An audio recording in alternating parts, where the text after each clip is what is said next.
Hi, my name's Tabitha and I'm a small business owner and aspiring content creator at 30 years old. I was really scared to take the leap and start filming content. I thought I was too old, I thought it was too late, oversaturated, and I'm here to tell you that it is not. It is never too late to become a content creator.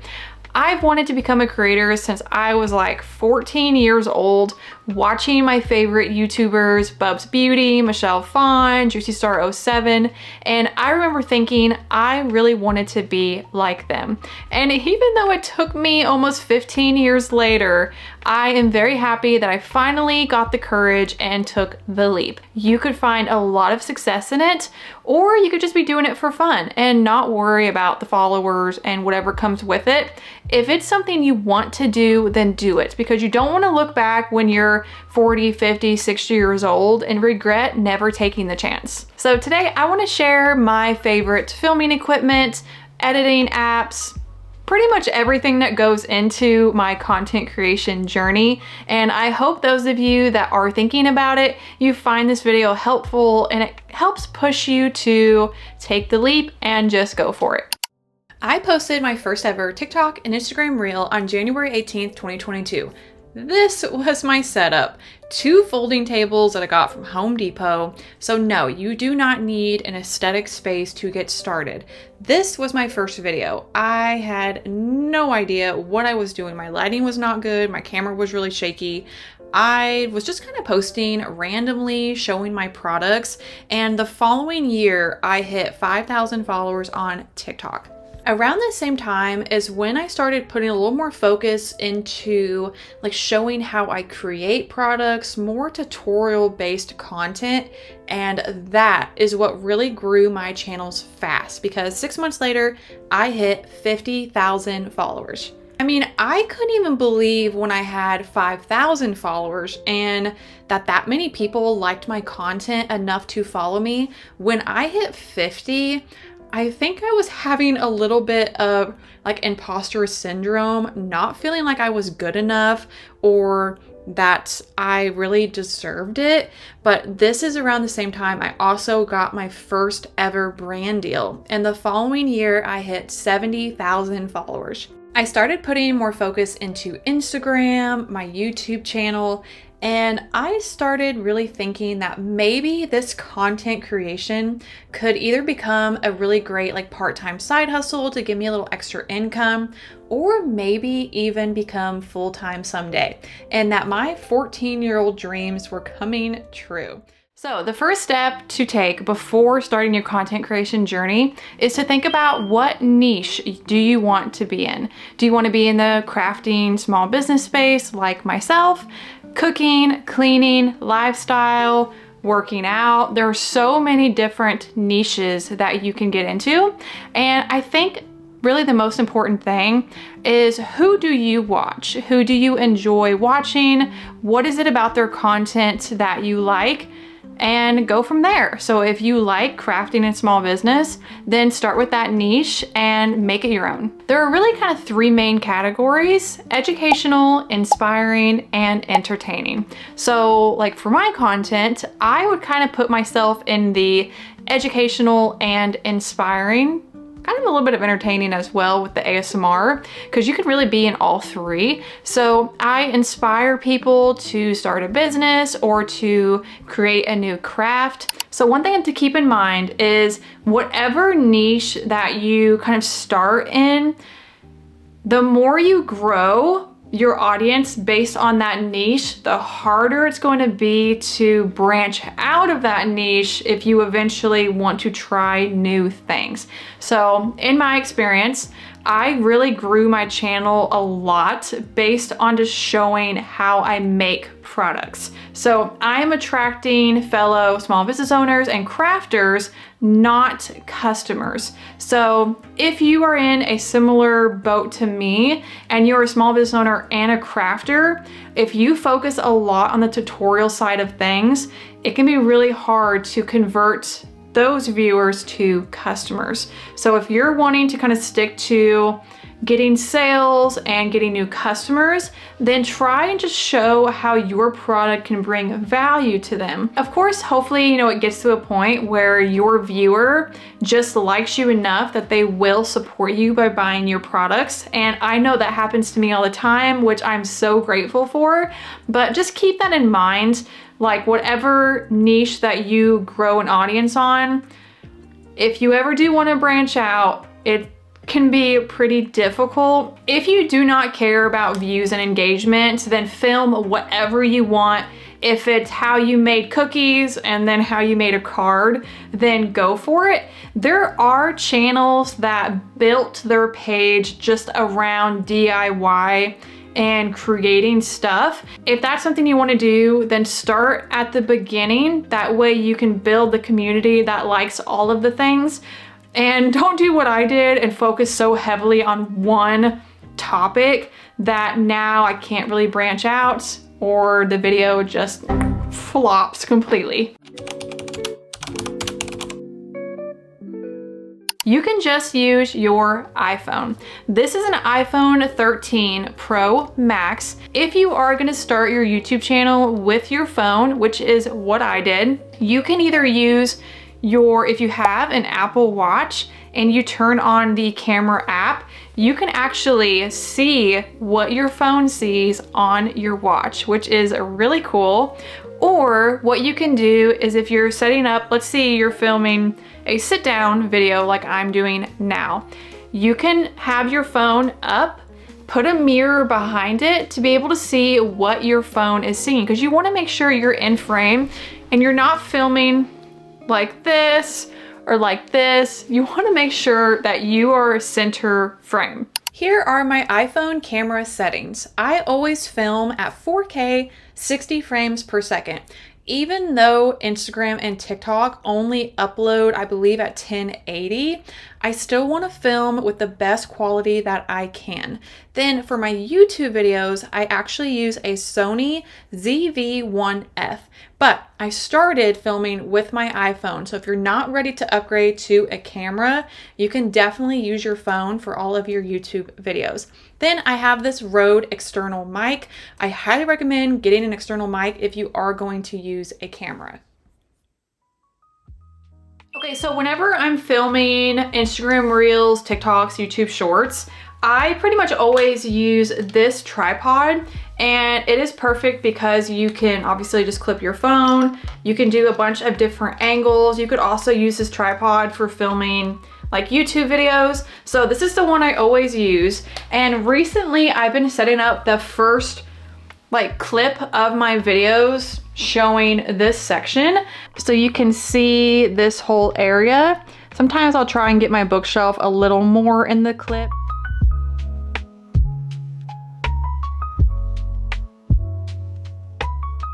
So I believe one of the most important things when it comes to creating content is your lighting. So I recommend just using natural light. Not only is it free, but in my opinion, it does look the best. So if you have that option, or if you can move your craft space or whatever you're doing to an area that does receive natural light, definitely do that. But I've filmed 2 clips so far, so now it's time to actually turn that print into a card. So I'm gonna switch my angles again, and I think it's really important for everything you're doing to switch up your angles. It's just more appealing, more entertaining to watch, and that's gonna keep the audience's attention for longer. And that's really important for engagement and keeping the views going.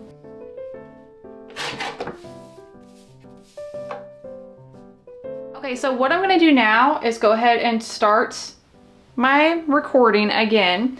I'm going to just grab this and move it. So then when I bring my scoreboard, I can move it back. So it's kind of a cool transition.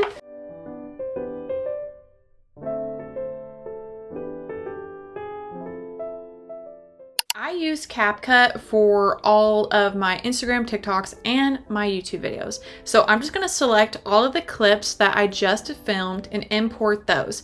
Then I'm going to start creating my jump cuts. So you can either click where you want it to start, hit split, and then delete the section you no longer want, or you can simply go to where you want it to start and drag the little bar over, whichever is easiest for you.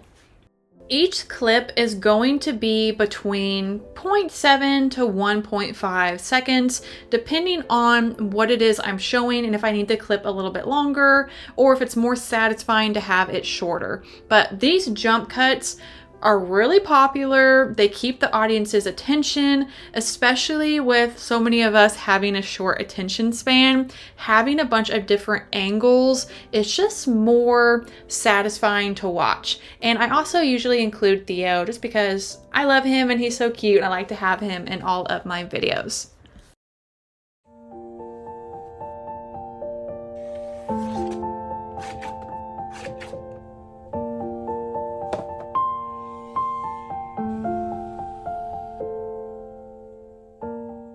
So for all of my YouTube voiceovers, I use this Blue Yeti. And funny enough, I actually bought this, I think 5 or 6 years ago when I wanted to start an ASMR channel, which never happened, but that was actually the whole reason why I even bought this, which luckily it comes in handy now for all of my videos and voiceovers. So once you're done filming your content, it's time to create what's gonna actually get the viewer to click on your video. So like your thumbnail or a title on your reel, that's gonna get that person to actually watch it all the way through, increase your engagement. Because when people just scroll right past it, that can actually heavily impact that video's views and further engagement. On YouTube, your title and thumbnail are so important, and making sure that your thumbnail is eye-catching and your title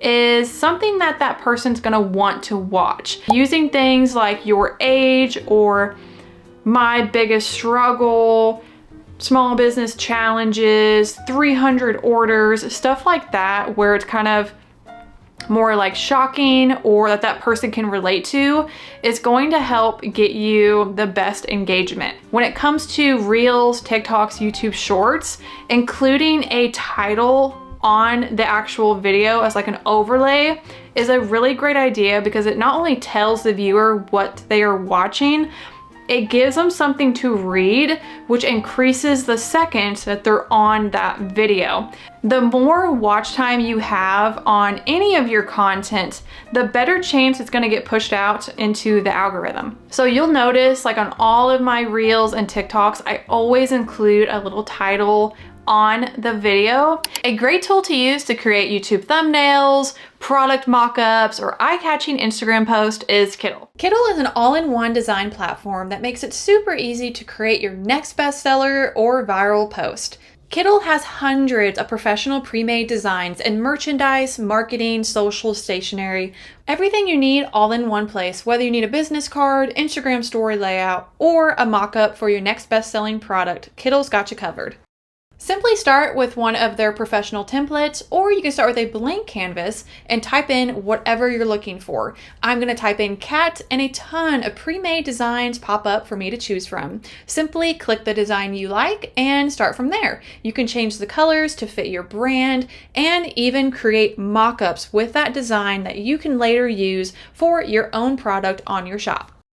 And if you're someone like me who's not the best at taking product photos, there are hundreds of different mock-ups to choose from t-shirts, pillows, candles, and they all look so professional to truly transform your website. You can try Kittl for free or use my code TABYT to get 25% off your first month or first year on all paid plans. Thank you so much to Kittl for sponsoring this portion of the video. So once you've posted your video, it's time to keep track of your analytics and how that video is performing in comparison to your other videos. Is it doing better? So you can look at, okay, what did I do that is causing it to do so much better than my other videos, and what I can focus on for future videos.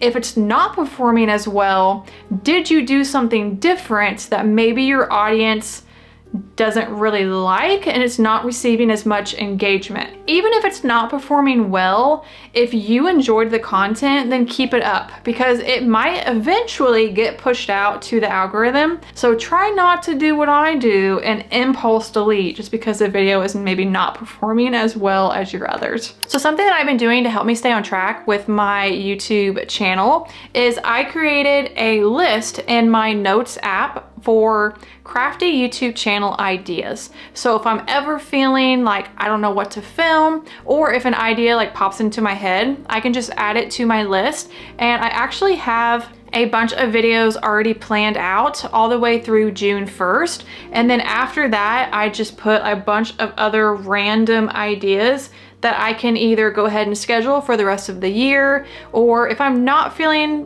one of the ones I put down for a certain date, I can pick through one of those. And this is just really helping me stay motivated and organized and on track. So this has been a really great idea. I also have ideas for maybe a future book channel. Let me know if you guys would be interested in that. So something that can be really helpful when filming YouTube videos is by creating a script.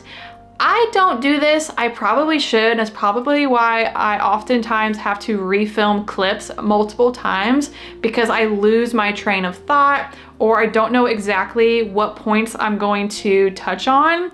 But I know this is really helpful for a lot of people. There are a lot of people that I watch that have said that they script out their entire video to help them stay on track. So definitely feel free to do that. Do not get discouraged or feel like this is not meant for you.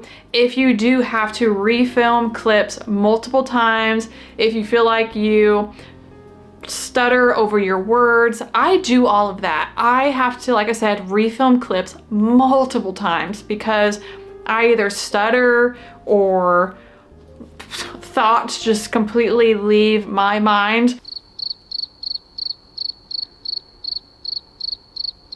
Another great thing to do in your videos is to include extra talking points. So I usually include Theo in all of my videos, and I've been showing him a lot more in my Instagram Reels and TikToks, and that is getting people to comment about Theo, either that they like cats or they think he's cute, and that's increasing engagement, which is gonna help push that video out in the algorithm.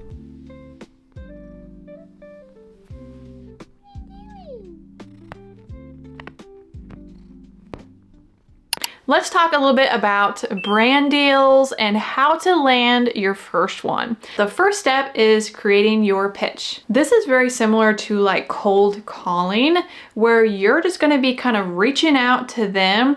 So whenever it comes to DMs, I would keep it short and sweet. So just say something like, hello, whatever team, introduce yourself, and then maybe do something like, I believe my audience would really love your products. Is there an email I can reach out to about potential collaborations?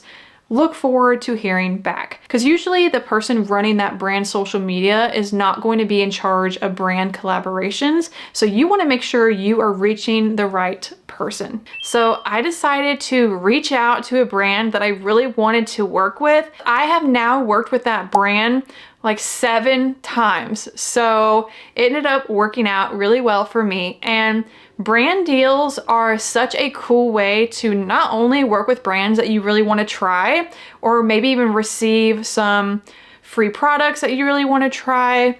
You can also make a lot of money doing it. I've been able to make a couple $1,000s from brand deals, which is amazing. And honestly, it's just crazy the potential in brand collaborations and sponsorships. If your videos are doing really well, or once you've reached a certain point in followers on your social media, brands will actually start reaching out to you because they want to get their products in front of your audience. And you gotta be careful because you will get a lot of random weird emails from brands that make 0 sense. I've had products like workout equipment, just like the most random things. And it's funny because they always say, we love your content, we think you'd be great. And I'm like, you do realize I make cards and bookmarks, I don't work out. So it's really funny